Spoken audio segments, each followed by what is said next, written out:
नमस्कार दोस्तों, बहुत बहुत स्वागत है आपका आपकी प्रसाद पंत वाली क्लासेस में। तो कल की क्लास सही थोड़ी लेट मिली थी आपको, कोई दिक्कत नहीं है। आज की क्लास देखते हैं, अभी लगभग 9 बजे तक अपलोड हो जाएगी। आराम से नियमित देखते चलें। हमारा चल रहा था रीतिकाल, है ना। तो रीतिकाल में ज़्यादा ऊपर तो नहीं लिख दिया मैंने, वैसे काफ़ी स्टूडेंट्स ने, हाँ थोड़ा सा ऊपर मैं इसको सही कर देता हूँ, ये लीजिए आपको दिखाई दे जाए।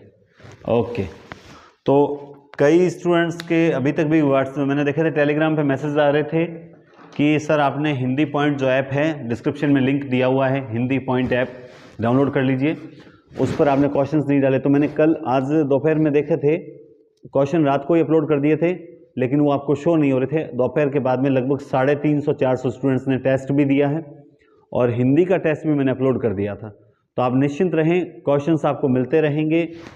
ज़्यादा से ज़्यादा टेस्ट जो हैं वो देने की कोशिश करें।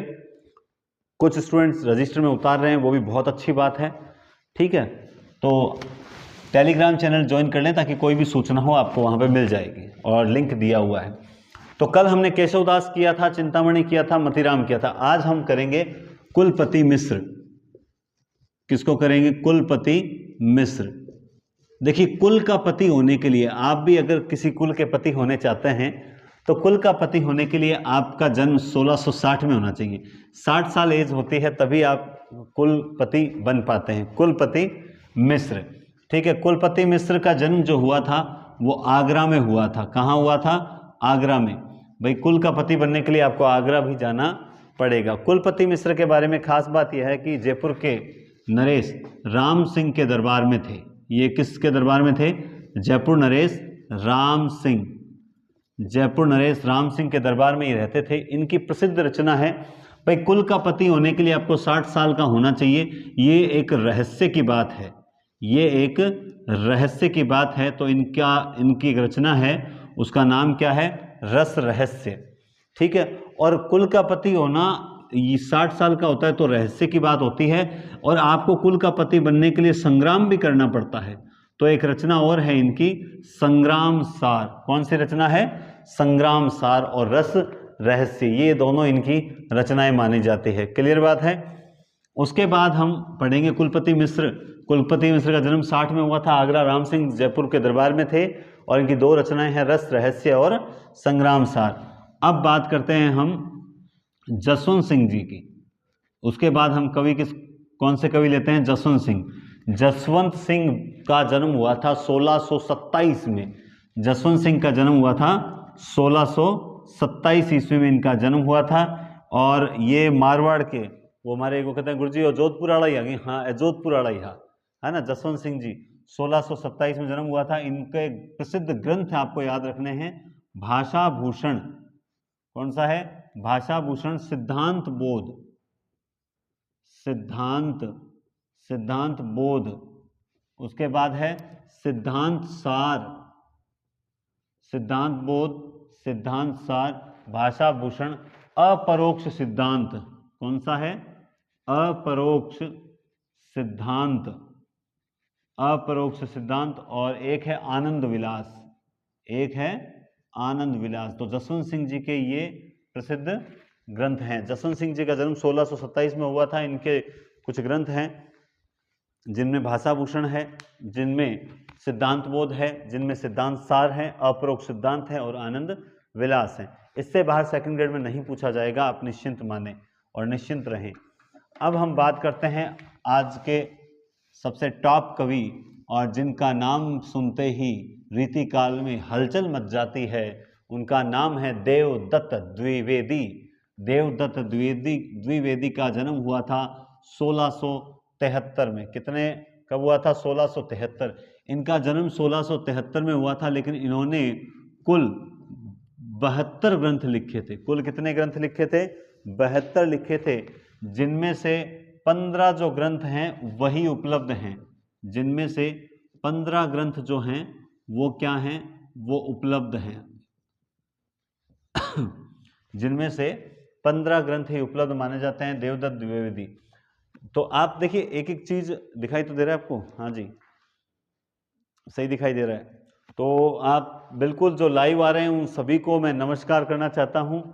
और प्रीमियर दिखाए आपको यूट्यूब पे लाइव की जगह क्या दिखा रहे हैं, प्रीमियर दिखा रहे हैं, तो कोई दिक्कत वाली बात नहीं है। सबको नमस्कार, सभी को प्रणाम। ज़्यादा से ज़्यादा संख्या में शेयर कीजिए ताकि और लोग फटाफट इसमें जुड़ जाएं, इस वीडियो में, इस क्लास में। और देवदत्त द्विवेदी, इनमें तो कुछ ही ज़्यादा याद करने की आवश्यकता ही नहीं है। कुलपति मिश्र का जन्म 1660 में हुआ था, आगरा में हुआ था। राम सिंह जयपुर के दरबार में रहते थे।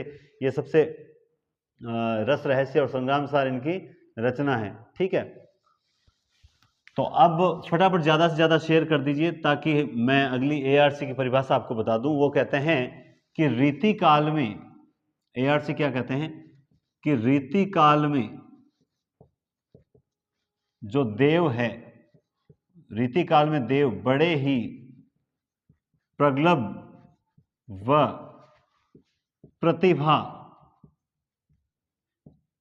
प्रतिभा संपन्न, प्रगल्भ व प्रतिभा संपन्न कवि थे। इसमें संदेह नहीं है, इसमें संदेह नहीं है, बिल्कुल।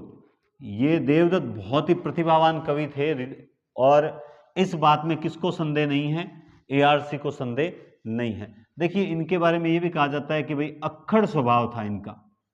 स्वभाव कैसा था?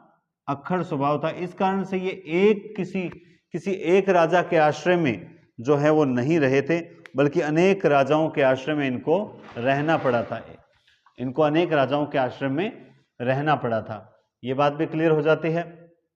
अब देखिए, एक एक चीज कोशिश यही करनी है आपको कि एक एक चीज जो है वो क्लियर तरीके से याद करते चलो तो ज्यादा बढ़िया। बिल्कुल, सभी को नमस्कार, सभी का स्वागत है।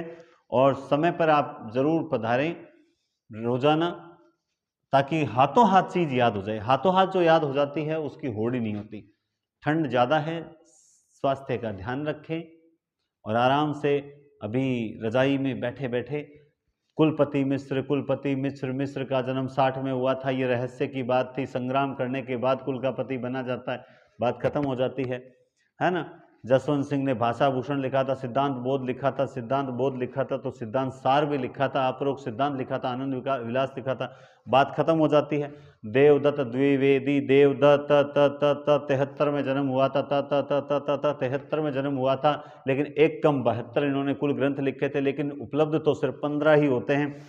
एआरसी कहते हैं रीतिकाल में देव बड़े ही प्रगल्भ और प्रतिभा संपन्न कवि माने जाते हैं। इसमें इनको कोई भी संदेह नहीं है। प्रगल्भ और बड़े ही प्रतिभा संपन्न कवि माने जाते हैं, इसमें इनको कोई संदेह नहीं है। और इनके बारे में कहा जाता है कि देव रीतिकाल के एकमात्र कवि थे जिन्होंने अपनी मौलिक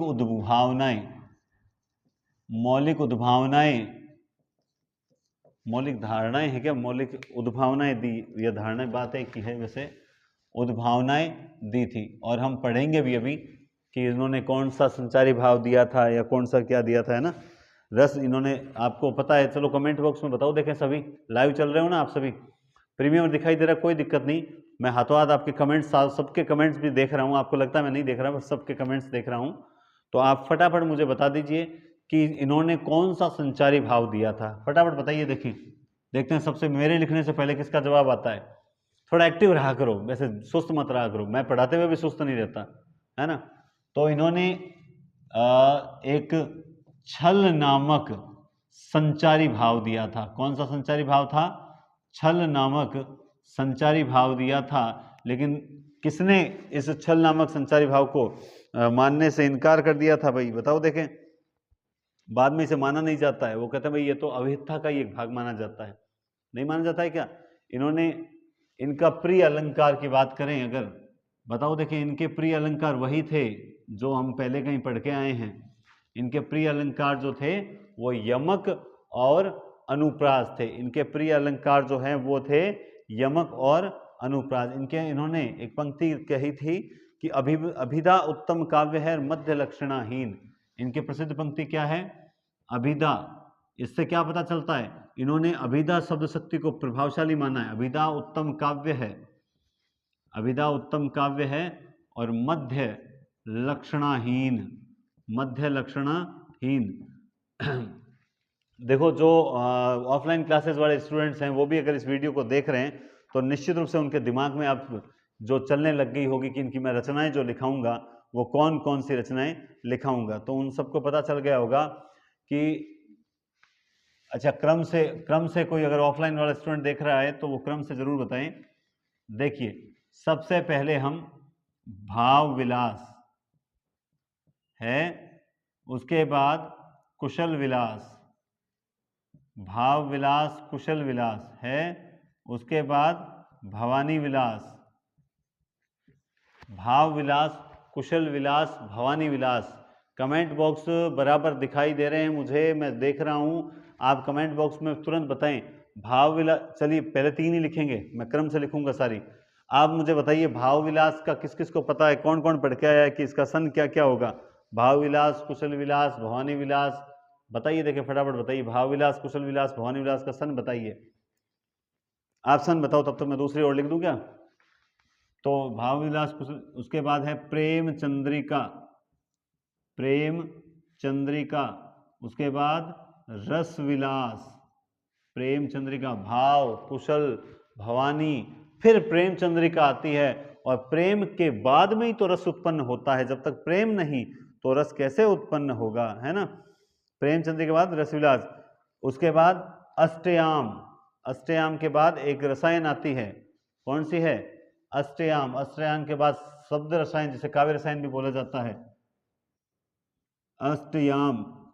और उसके बाद शब्द रसायन, उसके बाद कौन सी है, शब्द रसायन है, उसके बाद शब्द रसायन, उसके बाद है देव शतक, उसके बाद है देव माया प्रपंच, देव माया प्रपंच, ये भी इंपॉर्टेंट है।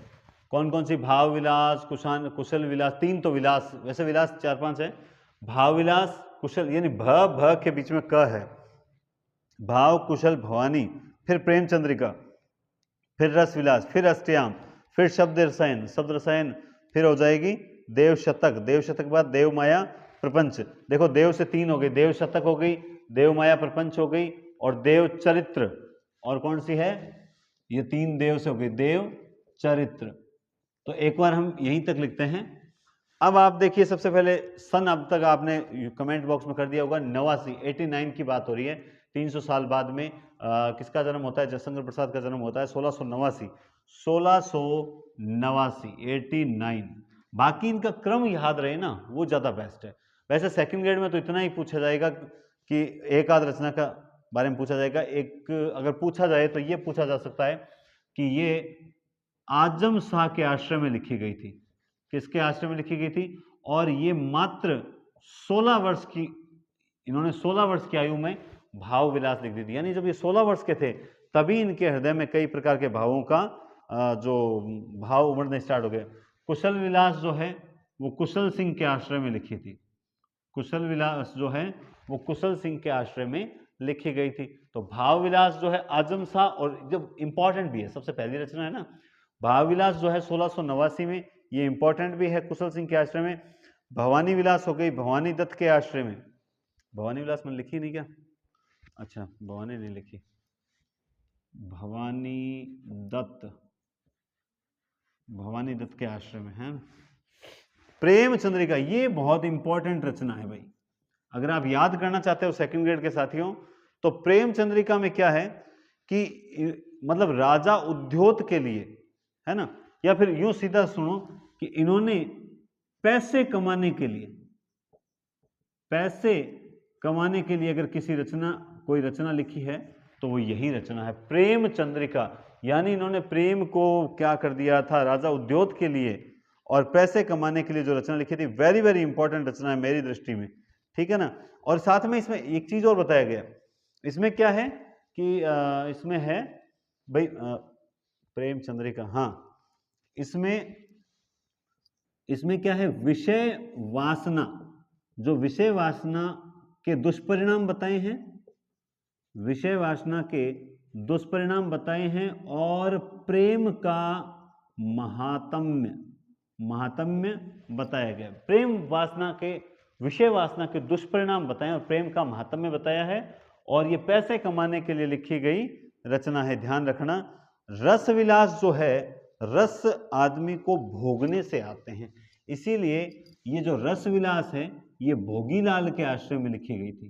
किसके आश्रय में लिखी गई थी? और इसमें जो अष्टयाम है, इसमें दिन के 8 प्रहर जो होते हैं, आपको पता ही है, दिन के 8 प्रहर। भोगीलाल, तो ध्यान रखना, रस जो है वो भोगने से प्राप्त होता है, भोगीलाल के आश्रम में लिखा जाता है।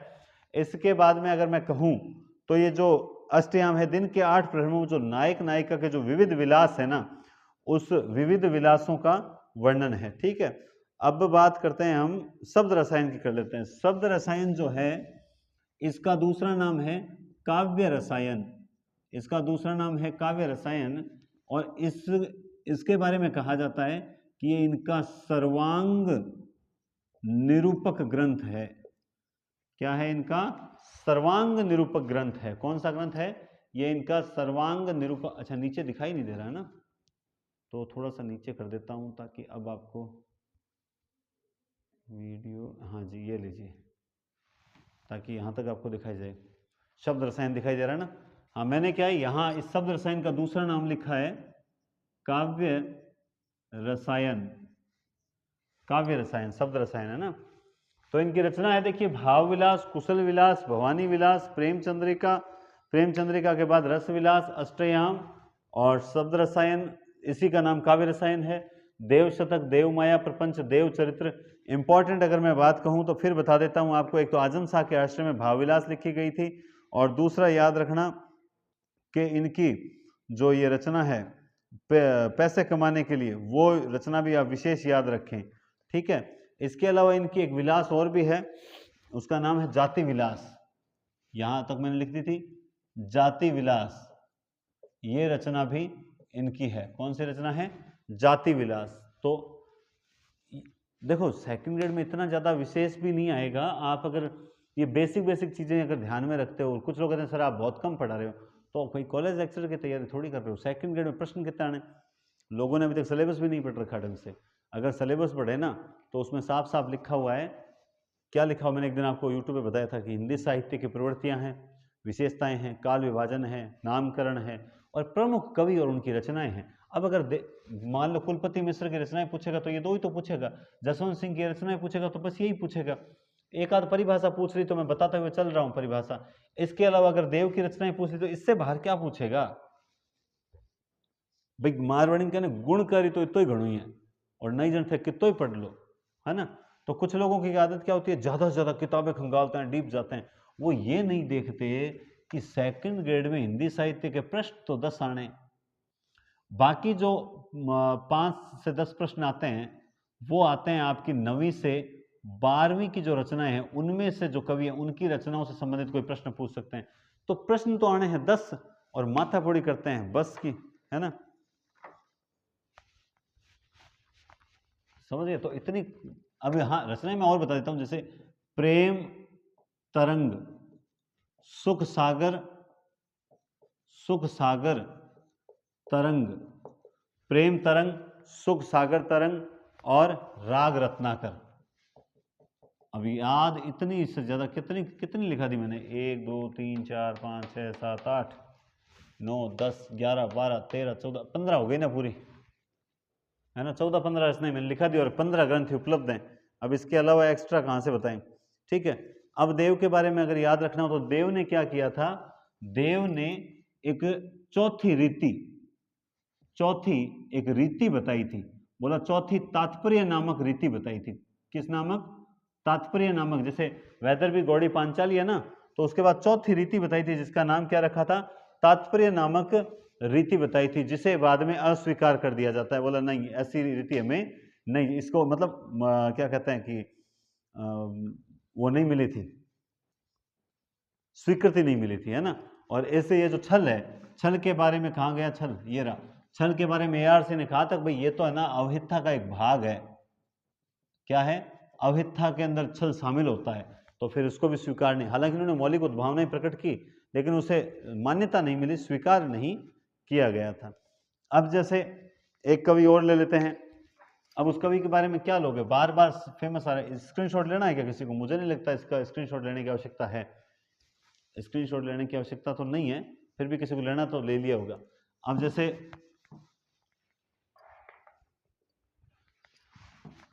यहाँ लिख देता हूँ, इतना ही बोर्ड चाहिए मुझे। ढंग से देखो आप, बढ़िया तरीके से जितना आपको बताया है ना, मेरे वीडियो 2-3 बार अगर आप देख लोगे ना, तो मैं मानता हूँ सेकंड ग्रेड में आपका साहित्य कहीं बाहर जाएगा ही नहीं। ठीक है, जैसे मैं बात करूँ भिखारी दास की, देखो अभी तक आप जो भी पढ़ रहे हो मैं आपको बता दूं, फिर से आपको बता दूं, डिस्क्रिप्शन में टेलीग्राम लिंक है, ऐप का लिंक है, ज़्यादा से ज़्यादा वीडियो शेयर करें। बिल्कुल जो लाइव आ रहे हैं उन सभी को एक बार फिर से नमस्कार, उन सभी का स्वागत है। ज़्यादा से ज़्यादा संख्या में लाइव आने की कोशिश कीजिए। जैसे ही 100-125 स्टूडेंट इस बार वापस, और देखिए अभी एक बार मैं देख रहा हूँ कि उदासी छाई हुई है बहुत से स्टूडेंट्स में, थोड़ी सी वापस जो है वो जोश था ना वो खत्म हो गया। और मारवाड़ी का ना मसाणियों बैराग है ना, मसाणियों बैराग है। जिस दिन रीट में मतलब सब बहुत जनों का स्कोर जो है वो खराब रहा था, तो बहुत मैसेज आते हैं, सर हमें सेकंड ग्रेड की तैयारी करनी है, सर हमें किताबें बताओ, ये करनी है, वो करनी है, वो करनी है। और धीरे धीरे ऐसा लगा वैकेंसी अभी तक तो आई नहीं, तो शांत होते जा रहे हो। अरे वैकेंसी कभी भी आ सकती है, पोस्टों को स्वीकृति मिली हुई है, वेट किसका कर रहे हो, टाइम नहीं मिलेगा बाद में। इसीलिए ढंग से तैयारी कर लो, बढ़िया तरीके से याद कर लो। ठीक है, और ऐप पर जो 20-20 क्वेश्चन डाल रहा हूँ उसे प्रैक्टिस कीजिए, बढ़िया आनंद आएगा, वरना कुछ नहीं। ये भिखारी दास, बाकी मैं बराबर रेगुलर आता रहूँगा। 100-150 जब लाइव आने स्टार्ट हो जाएंगे तो मैं वास्तव में आपके लिए कुछ टेस्ट सीरीज स्टार्ट कर दूंगा। 100 से ऊपर जिस दिन लाइव आने स्टार्ट हो गए उस दिन मैं टेस्ट सीरीज स्टार्ट कर दूंगा। तो रात को जब भी मेरा वीडियो का लिंक मिले टेलीग्राम में, तो आप एक बार 8 के बाद में, 8 तो नहीं 8:30 के बाद में जरूर चेक करें, 8:30-9 के बीच में 100% आपको मिलेगा। और यहाँ फिक्स रख लो ना 9 बजे, 9 बजे चेक कर लिया करो, 9 बजे मिल जाएगा। भिखारी दास ये आदमी 25 पैसे का आदमी नहीं था, इसीलिए इसका 1725 में जन्म हुआ था। भिखारी दास 25 पैसे का आदमी नहीं था, इसका 1725 में जन्म हुआ था। इसने, हाँ, इन्होंने क्या किया था, रस वाला नहीं था, रस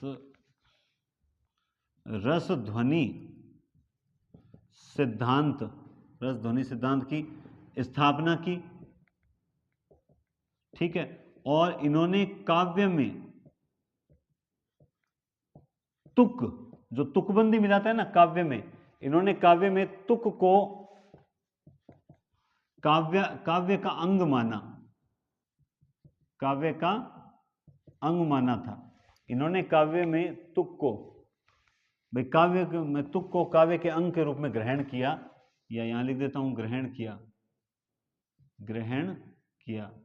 इनकी 2 ही रचनाएं हैं सबसे ज्यादा पूछी जाती है, एक तो श्रृंगार निर्णय और दूसरी है काव्य निर्णय। ठीक है, इस तरह से इन्होंने एक रचना और लिखी थी छंदार्णव।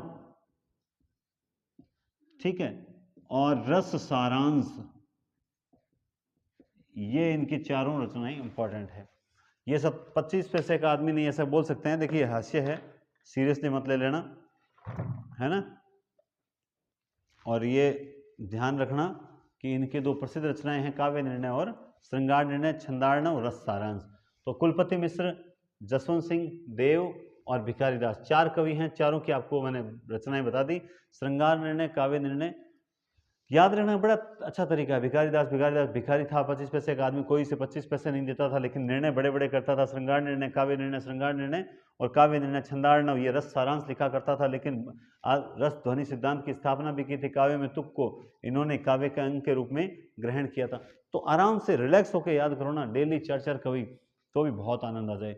छोटी क्लास में बड़ा धमाका जो है वो इसी तरह से दिया जाता है कि 4 कवि रट लिए, तो अब आपको कल तक जब 4 कवि है ना, इसके बारे में कुछ देखने की आवश्यकता ही नहीं पड़े। अब कुछ कहें सर हम कुलपति मिश्र के बारे में बहुत ज़्यादा पढ़ें, तो क्या पढ़ोगे, प्रश्न तो आएगा, इन्हीं में से आ जाएगा, आएगा तो पूछेगा तो ये रस रहस्य पूछेगा।